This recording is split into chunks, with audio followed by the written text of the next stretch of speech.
न तो हिम्मत है, न इनके पास ऐसा कोई विजन है, कोई तुक नहीं है। ये केवल समीक्षा के नाम से 9-10 महीने इन्होंने बातें कर करके निकाल दी, जिससे काम नहीं करना पड़े। मैं तो पूछना चाहता हूँ कि ये पेपर लीक की बातें करते थे, कौन मना कर रहा है इनको?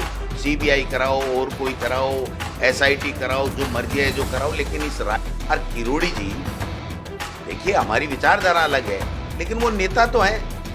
और इतने बड़े नेता इतने वर्ग से आते हैं, इतने संघर्षशील हैं, चाहे वो हम पे झूठे आरोप लगाए, लेकिन कम से कम उन्होंने सरकार बनाने में उनकी झूठ बोल करके उन्होंने मदद की थी बीजेपी की। आज बीजेपी उनका तिरस्कार कर रही है, अपमान कर रही है, और ब्यूरोक्रेसी कह रही है कि हमें पता ही नहीं हम किस पद पर कितने दिन रहने वाले हैं। अभी जो लिस्टें आई, आरएस की आई, आईएएस की आई, 7-7 बार ट्रांसफर हो गए। एक दो अधिकारी तो ऐसे हैं जिनके 1 महीने में 3 बार ट्रांसफर हो गए, और दर्जनों नहीं बल्कि सैकड़ों ऐसे अधिकारी हैं जो आज उनको 12 लगा दिया, कल उनको लाडनू लगा दिया, परले दिन इनको रावत सर लगा दिया।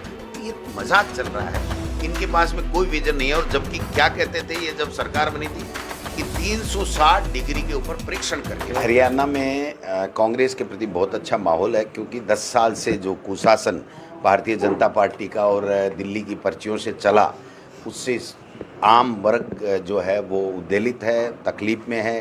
किसान हो, नौजवान हो, मातृशक्ति हो, चाहे छोटे व्यापारी हों, कर्मचारी हों, सारे के सारे 10 साल के कुशासन से त्रस्त हैं। उन्होंने चेहरा ज़रूर बदला, लेकिन गवर्नेंस वो की वही है, और गवर्नेंस उनकी अच्छी नहीं है। जो खट्टर साहब थे उनको पहली बार आए, उनको एमएलए बना दिया, एमएलए बनते ही वो मुख्यमंत्री बन गए, लेकिन वो कोई डिसीजन नहीं ले पाते। जो गुजरात मॉडल पूरे देश में लागू करने की बात है, वो गुजरात मॉडल यही था कि जो स्थापित अच्छे नेता हैं, जनता के चहेते जो नेता हैं, उनको कुछ भी मत बनाओ, और बिल्कुल नए लोगों को बनाओ, जिससे वो केंद्र में बैठे हुए प्रधानमंत्री जी और अमित शाह जी और जो नेतृत्व है दिल्ली का, उसको चैलेंज नहीं कर सकें, और वो ब्यूरोक्रेसी के माध्यम से वहाँ पर सरकार चला सके। एक तरीके से डमी मुख्यमंत्री बैठाने का ये जो गुजरात मॉडल आया है, उससे न राजस्थान अछूता रहा। आपने देखा कि पर्ची से मुख्यमंत्री बना दिया गया। आज कोई विजन उनका नहीं है, कोई फैसले वो नहीं ले पा रहे हैं। 1 स्टेट 1 इलेक्शन की बात कर रहे हैं। 1 स्टेट 1 इलेक्शन बिना कानून में संशोधन आ नहीं सकता। 1 नेशन 1 इलेक्शन की दिल्ली वाले बात कर रहे हैं। इनके पास बहुमत ही नहीं है, संविधान में संशोधन 3/4 मेजोरिटी से होगा, वो करवा नहीं पाएंगे। ये न महंगाई कम कर पाए, न बेरोजगारी जो है वो कम कर पाए, न विकास कर पाए। तो इसलिए ऐसे ऐसे प्रोपोगंडा लाते हैं कि जिससे लोगों का ध्यान जो लोगों की समस्याएं हैं उनसे हट करके और दूसरी बातों पे चले जाए। हरियाणा के अंदर मैं 3 दिन जा कर के आया हूँ। कांग्रेस के प्रति इतना अच्छा उत्साह है, क्योंकि राहुल गांधी जी और खड़गे साहब ने जिस प्रकार से घोषणा पत्र दिया है, 10 गारंटियां वहां पर दी हैं किसान के लिए, नौजवान के लिए। जो अग्निवीर से लोग प्रताड़ित हैं, परेशान हैं, जो किसान का बेटा देश की सेवा के लिए जाना चाहता था, उसको भी मौका ख़त्म कर दिया उन्होंने। किसान का कर्ज माफ़ की बात थी, वो भी नहीं है। वहाँ पर इतना भय का माहौल है, इतनी अराजकता है कि अपराधी बेखौफ घूम रहे हैं। किसी तरीके का भ्रष्टाचार जो है वो चरम के ऊपर है। नौकरियां मिल नहीं रही हैं लोगों को, माता बहनें जो हैं वो सुरक्षित नहीं हैं। तो सारा का सारा जो वातावरण बना है वो भारतीय जनता पार्टी के खिलाफ है।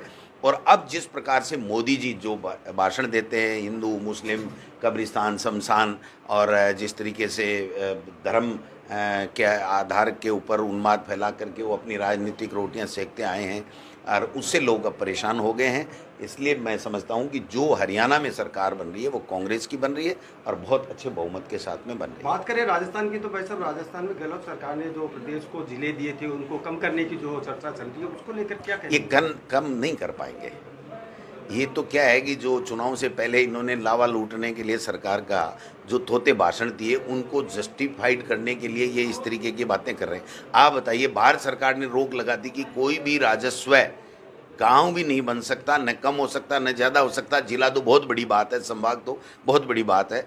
तो ये कैसे कर पाएंगे? इन्होंने छूट मांगी है, इनको छूट मिलती तो मिल जाती, इनको छूट मिलेगी नहीं। और जो सुविधा जनता को मिल गई, आज मान लीजिए सीकर को संभाग मिल गया, यहाँ पर जो चूरू, सीकर, झुंझुनू और नीमका थाना के लोगों को रिलीफ मिल रही है, तो अब वो जयपुर वापस क्यों जाएंगे? इनकी न तो हिम्मत है, नहीं इनके पास ऐसा कोई विजन है, कोई तुक नहीं है। ये केवल समीक्षा के नाम से 9-10 महीने इन्होंने बातें कर करके निकाल दी जिससे काम नहीं करना पड़े। मैं तो पूछना चाहता हूँ कि ये पेपर लीक की बातें करते थे, कौन मना कर रहा है इनको? सीबीआई कराओ और कोई कराओ, एसआईटी कराओ, जो मर्जी है जो कराओ, लेकिन इस रायते को समेटो और नए युवा लोगों को नौकरियां दो, ये लोग चाहते हैं। आज इस बात से क्या है, वो तो सतत प्रक्रिया है कि कोई भी अपराधी अगर कोई अपराध में संलिप्त है तो उसको पकड़ो और उसको सजा दिलाओ। ये तो हर सरकार का धर्म है। ये कोई नई चीज़ कर रहे हैं क्या? जो देश में नहीं हुई वो थोड़ी कर रहे हैं। इसलिए मैं ये कहना चाहता हूँ कि नए बच्चों को नौकरियाँ कैसे मिले।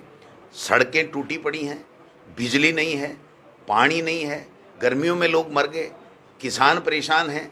आज कोई सुनने वाला नहीं है। ब्यूरोक्रेसी इतनी हावी है कि मंत्री और मुख्यमंत्री कह रहे हैं हमारे बस का सौदा ही नहीं है। तो छोड़ो इस काम को, फिर आपकी बस का सौदा ही नहीं है और ब्यूरोक्रेसी कह रही है कि हमें पता ही नहीं हम किस पद पर कितने दिन रहने वाले हैं। अभी जो लिस्टें आई, RS की आई, IAS की आई, 7-7 बार ट्रांसफ़र हो गए।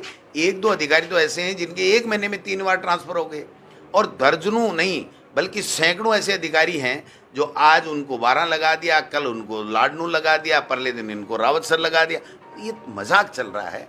इनके पास में कोई विजन नहीं है। और जबकि क्या कहते थे ये जब सरकार बनी थी कि 360 डिग्री के ऊपर परीक्षण करके, 360 का मतलब है हर एंगल से परीक्षण करके हम स्थानांतरण करेंगे और धीरे धीरे करेंगे।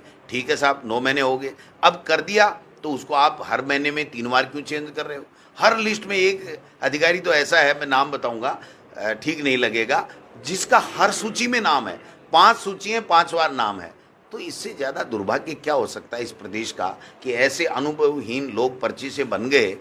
आज मुख्यमंत्री किरोड़ी लाल जी का इस्तीफे के लिए ना हाँ कर रहे हैं ना कर रहे हैं। दिल्ली जाए ये 5 बार मिलिए, मोदी जी से मिलिए, अमित शाह से मिलिए, कोई पता ही नहीं है। और किरोड़ी जी देखिए, हमारी विचारधारा अलग है लेकिन वो नेता तो हैं। और इतने बड़े नेता इतने वर्ग से आते हैं, इतने संघर्षशील हैं, चाहे वो हम पे झूठे आरोप लगाए, लेकिन कम से कम उन्होंने सरकार बनाने में उनकी झूठ बोल करके उन्होंने मदद की थी बीजेपी की। आज बीजेपी उनका तिरस्कार कर रही है, अपमान कर रही है। तो ये चीज़ें जब आप अपने नेताओं का, अपने मंत्रियों का अपमान कर रहे हो तो आप जनता की क्या सूद लेगे? जनता आपसे क्या उम्मीद करे? ये सारी चीज़ें।